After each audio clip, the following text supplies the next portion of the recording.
Hi. Today we will see how to highlight a row upon selection in Microsoft Excel. I have some data in an Excel sheet here.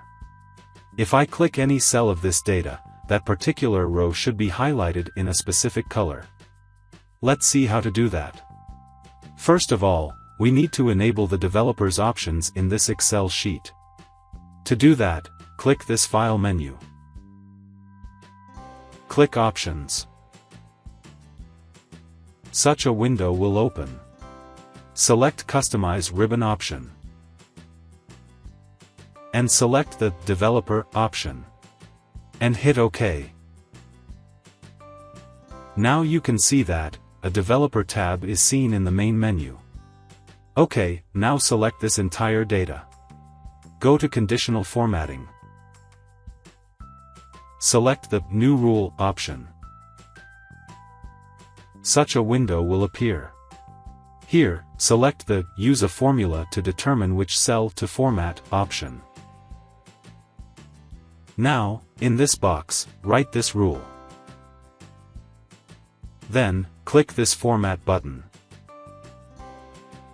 Select the Fill option. And select any color you want.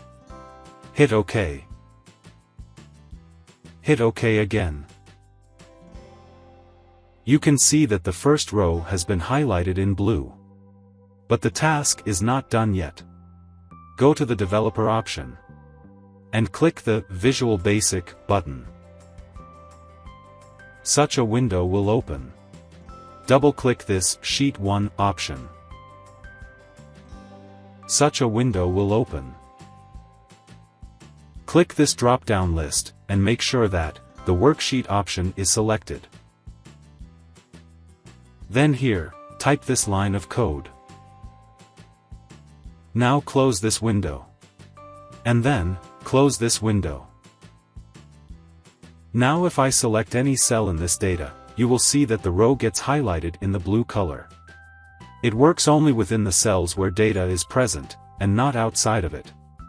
So that's it. That's how you can highlight a row upon selection in Microsoft Excel. Thanks for watching.